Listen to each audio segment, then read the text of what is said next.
Hi guys, welcome to another crafty Diwali video on my YouTube channel. Today I wanted to share some money envelopes with you all.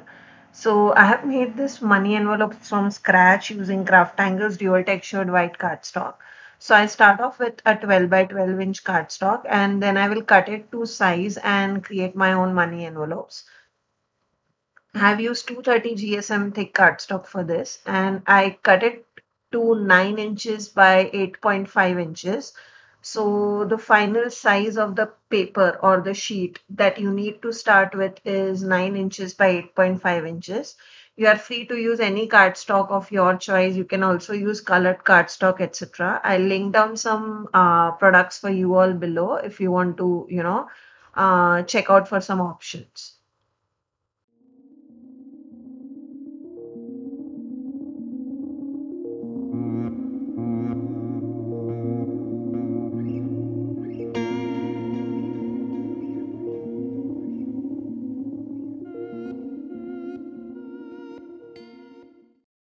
Once your cardstock is cut, next comes the scoring part.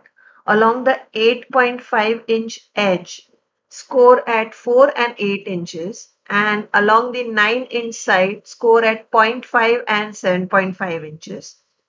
I'll repeat that across a few cardstocks, so you will see me scoring multiple times. However, the scoring remains the same. So along the 9-inch side, I score at zero point 0.5 and 7.5 inches. And along the 8.5-inch side, I score at 4 and 8 inches. Now, all the dimensions that I talk about, I will be mentioning it in the description below. So, just check the description in case you are confused during the video of what are the dimensions of cutting and scoring. But it is fairly simple, not a very confusing dimensions, I feel.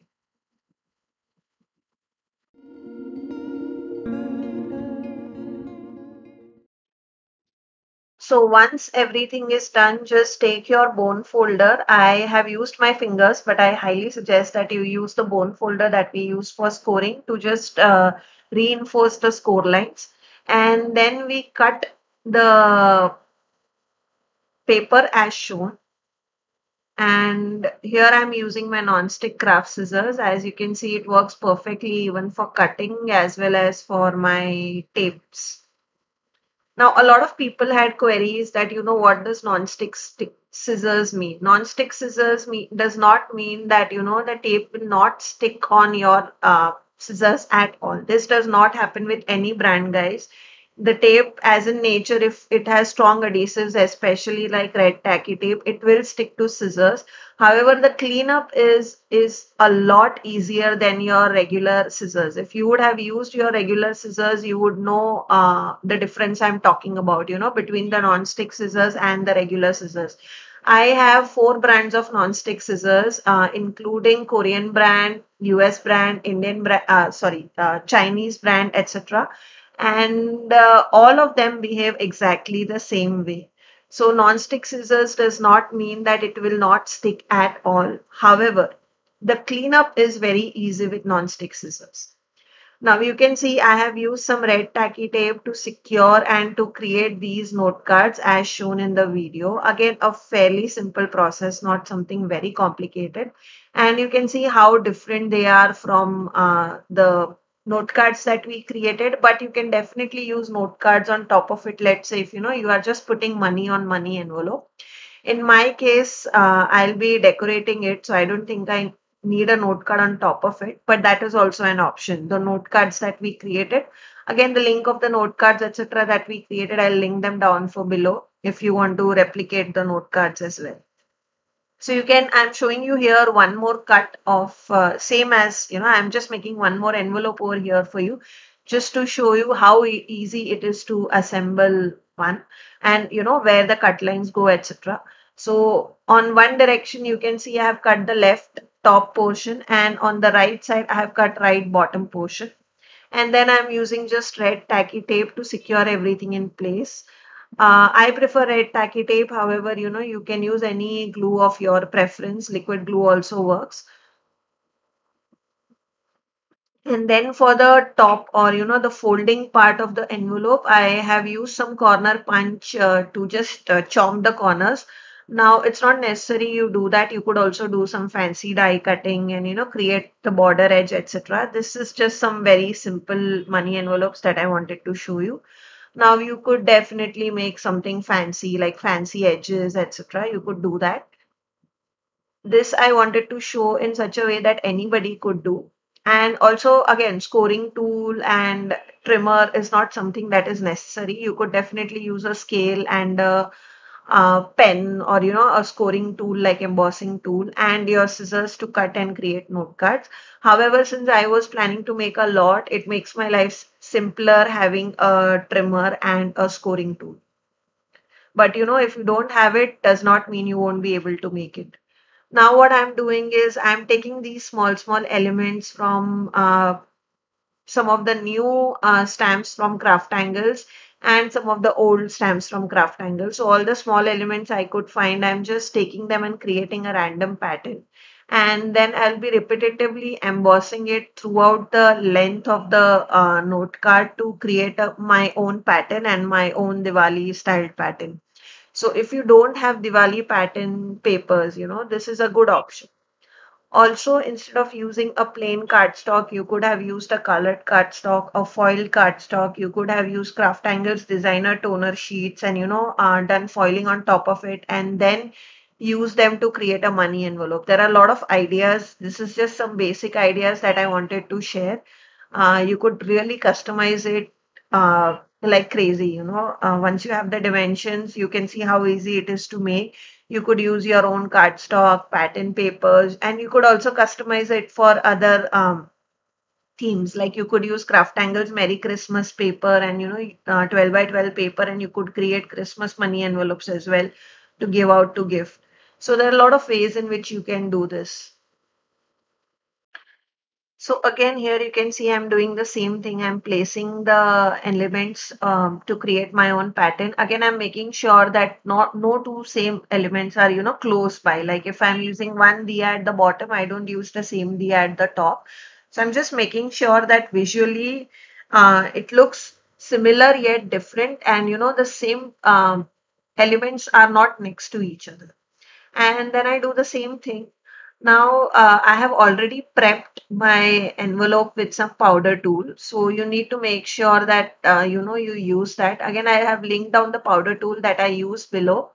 Probably in my upcoming videos, whenever I sit and emboss, I will show you that process as well on how I use my powder tool in my cards during embossing to prep my cards, or in this case money envelopes.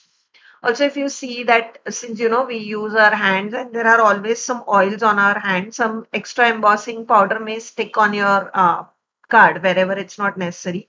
So just take a small brush and you can easily remove them as I have done before embossing. So once I have removed that, I will take my heat tool and I will emboss the whole money envelope.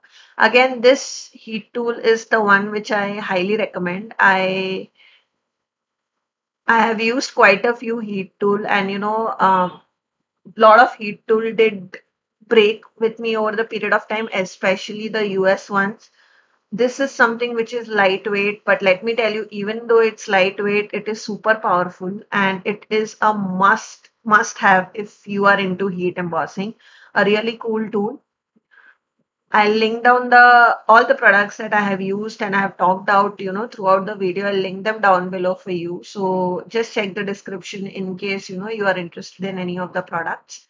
Now, this sentiment is one of my favorite sentiment, and that is why you would have seen me using it even in a lot of my Diwali 2020 cards and envelopes. So this is from an older stamp set by Craftangles called Diwali Sentiments, and I really love the crispy and the whole scripty way in which this Happy Diwali is written. And I have just stamped that on an envelope. And again, wherever if you feel that there are extra powder left, just take a brush and remove that. And then I have used a Ranger Superfine Gold Embossing Powder for this. And once it is done, once I'm ready with all these, I have taken some tubby inks and I'll be doing some ink blending on top of it using Craftangles ink blending brushes. So the colors of tubbing that I'm using are Imperial Red, Tangy Orange, and Lemon Yellow. And I have used some Craftangles ink blending brushes to blend those out on my paper. Now, whenever you are doing blending, I have a separate video for it where, I have tried out different cardstock for you all. And personally, I feel that if you are blending Craftangles dual textured cardstock is one of the best cardstock that you can have for blending. Again, the link of the videos that I'm talking about, the blending video where I compare and show you, I'll link them down below for you in case you guys are interested. Also, these blending brushes work like a charm when you are blending. Now, a tip for you all whenever you are blending and you are very new to this, make sure that you don't put a lot of pressure. Start with a light hand and then once you get hang of it, use a heavy hand. Now you can see I'm alternating between my orange and yellow brushes to make sure that the blending is pretty seamless, and that is what you need to take care of, that whenever you are doing blending, just make sure that you're alternating between your light and dark color and making sure that wherever the dark color meets the light color especially, there you are blending it properly so that the blending is smooth. That is the only thing you need to take care of, and make sure that initially whenever you are starting, you go with a very light hand. Now, if you are new to blending brushes, I would definitely suggest, again, if you are into doing ink blending, etc., because I used to struggle earlier with it, and these blending brushes work like charm. I cannot recommend blending brushes enough for you guys. If you have already used foam brushes, etc., and you did not get good results with those, I would definitely suggest that you try blending brushes. They make your life really simple. And if you are new to the whole stamping, card making thing, then I would definitely suggest that instead of going and buying and investing into Tim Holtz Distress ink, because I know that's one of the most famous inks around, you can try these stubby ink pads. They are comparatively way cheaper. These are made in India and they work quite well. So if you are a beginner, it will work really well for you. And it's a good starting point to start off with. And once you're confident and are interested in investing further, you can probably go for the more expensive and expensive versions.